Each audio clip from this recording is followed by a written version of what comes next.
अस्सलाम वालेकुम। आज हम कर रहे हैं व्हाट इज इकोनॉमिक प्रॉब्लम। बहुत ही इम्पोर्टेंट ये क्वेश्चन है। तो इसको स्टार्ट करते हैं। What is economic problem? Economic problem is scarcity and choice.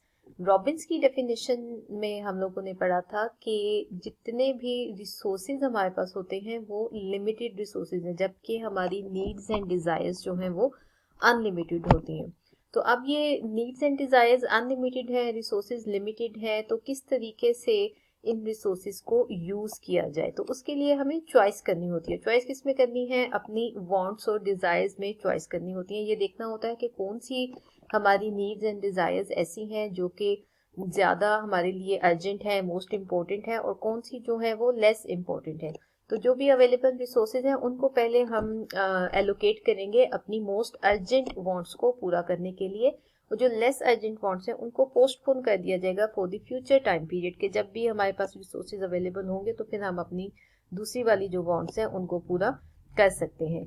ये चीज जो स्केर्सिटी एंड चॉइस की है, ये एक इंडिविजुअल पर्सन के ऊपर भी अप्लाई होती है, बिजनेस फर्म के ऊपर भी अप्लाई होती है, और इसी तरह आपकी स्टेट के ऊपर भी अप्लाई होती है। स्टेट जो है उसके पास भी लिमिटेड रिसोर्सेज होते हैं, आगे जो है पब्लिक की वेलफेयर के लिए उन्होंने मुख्तलिफ काम करने होते हैं।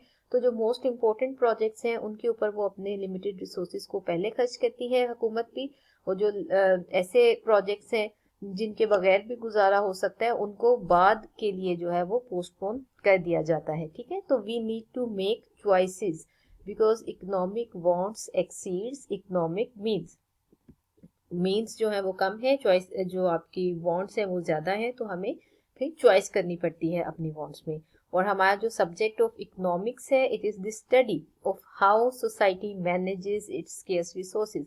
हमारा सब्जेक्ट ऑफ इकोनॉमिक्स जो है ये हमें यही गाइडेंस प्रोवाइड करता है कि किस तरीके से हम अपने लिमिटेड रिसोर्सेज को मैनेज कर सकते हैं।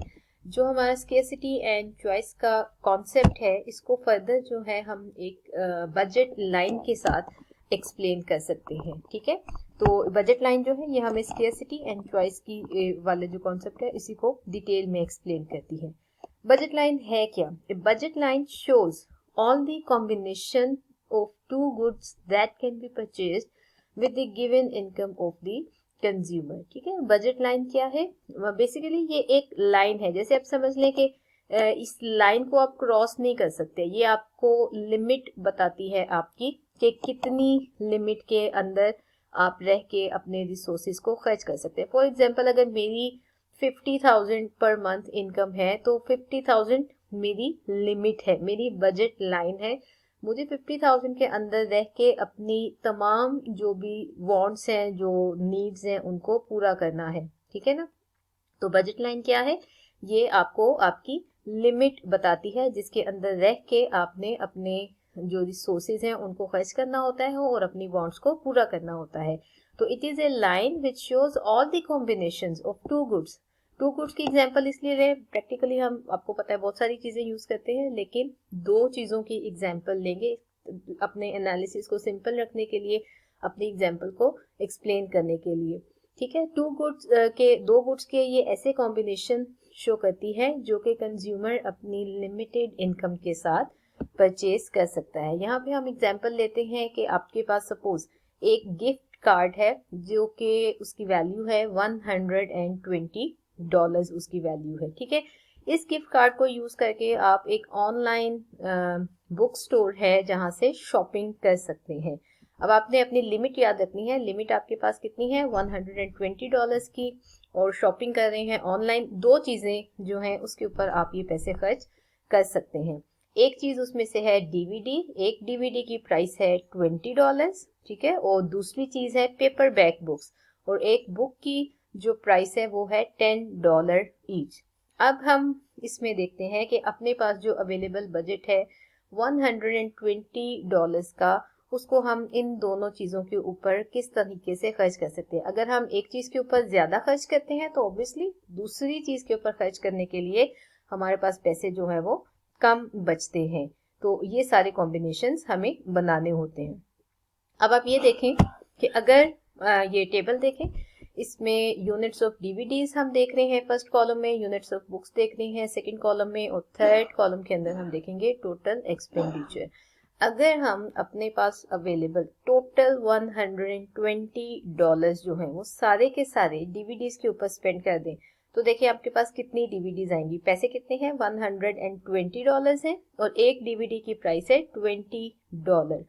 तो $20 की अगर एक डीवीडी हो तो टोटल 6 डीवीडीज जो है वो परचेज की जा सकती हैं विद $120। तो ये पहला कॉम्बिनेशन क्या है कि अगर हम सारे पैसे डीवीडीज के ऊपर लगाते हैं तो 6 डीवीडीज आएंगी, और बुक्स जो है वो नहीं खरीद सकते हैं क्योंकि सारे पैसे डीवीडीज पे लगा रहे हैं।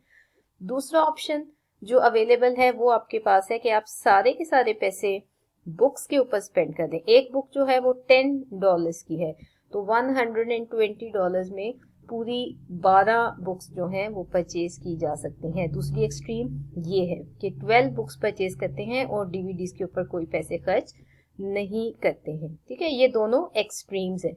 अब हम इनके दरमियान के कॉम्बिनेशंस देखते हैं कि अगर हमें जैसे पहला वाला कॉम्बिनेशन था कि 6 डीवीडीज एंड 0 बुक्स, अब हमें बुक्स भी चाहिए हैं। ठीक है, बुक्स परचेज करने के लिए क्या करना है, बजट तो वही $120 का है, तो लाजमी तौर पर हमें नंबर ऑफ डीवीडीज जो हैं उनको कम करना है। 6 की बजाय अगर 5 डीवीडीज बाय की जाए तो वो आ जाएंगी $100 में, $20 बच जाएंगे। तो $20 के साथ हम 2 बुक्स बाय कर सकते हैं क्योंकि एक बुक जो है वो $10 की है। फिर एक और कॉम्बिनेशन है, अगर मजीद बुक्स चाहिए हैं तो यहाँ से क्या करना है, अगेन हमें डीवीडीज को कम करना है। 5 की बजाय 4 डीवीडीज लेते हैं। 4 डीवीडीज जो हैं वो आपके पास आती हैं $80 में। ठीक है, एक डीवीडी $20 की है तो 4 कितने की हो जाएंगी, $80 में, और रिमेनिंग जो पैसे बच जाते हैं आपके पास वो भी $40 ही बचते हैं। $40 बचते हैं तो उनसे 4 बुक्स आ सकती हैं। साथ साथ ये कॉलम भी देखते जाएंगे जो टोटल एक्सपेंडिचर का है। टोटल एक्सपेंडिचर देखें, पहले केस में दूसरे में एंड तक जो है टोटल एक्सपेंडिचर चेंज नहीं होगा क्योंकि हमारे पास टोटल बजट जो अवेलेबल है वो $120 का ही है।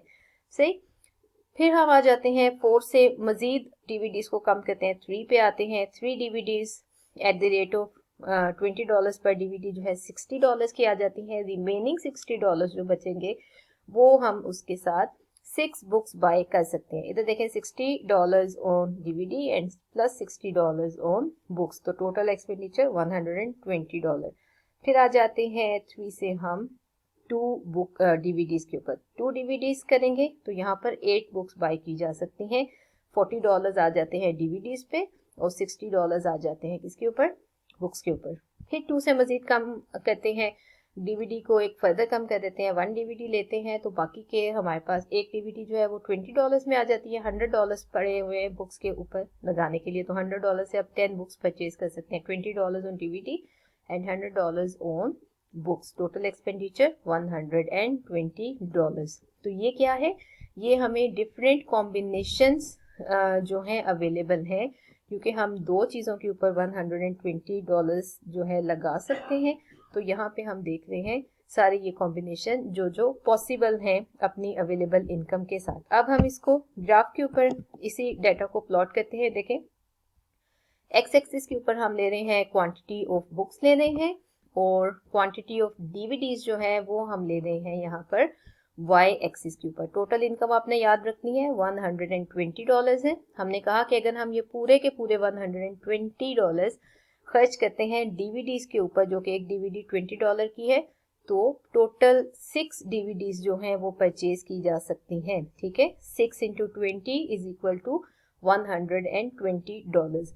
और अगर दूसरा ऑप्शन लेते हैं कि सारे के सारे पैसे बुक्स के ऊपर लगा देते हैं तो टोटल कितनी बुक्स आ सकती हैं, $120 के साथ 12 बुक्स आ सकती है। 12 बुक्स मल्टीप्लाइड बाय $10 क्योंकि एक बुक जो है वो $10 की है, तो मैक्सिमम हम 12 किताबें खरीद सकते हैं।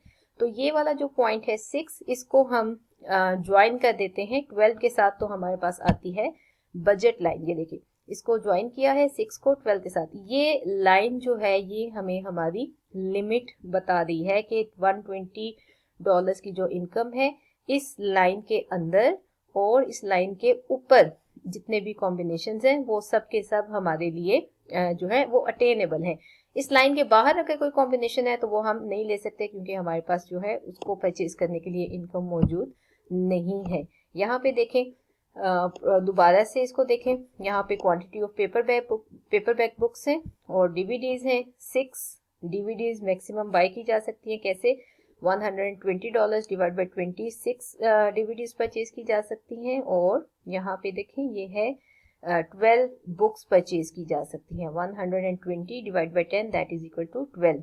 ये 6 और 12 को हम ज्वाइन कर रहे हैं। ये हमें क्या दिखा रहा है, ये हमें बजट लाइन दिखा रहा है, ये हमें हमारी लिमिट बताती है बजट लाइन, कि हमने अपने बजट के अंदर रह के ही तमाम चीज़ें जो हैं वो परचेज करनी है। अगर हमें किसी एक चीज़ की क्वांटिटी ज़्यादा चाहिए तो लाजमी तौर पर किसी दूसरी चीज़ की क्वांटिटी को कम करना है। एक जगह से पैसे दूसरी जगह डालने हैं, दूसरी जगह से पैसे तीसरी जगह डालने हैं, लेकिन रहना हमें अपनी लिमिट के अंदर है, उस लिमिट के बाहर नहीं जाना है। ठीक है।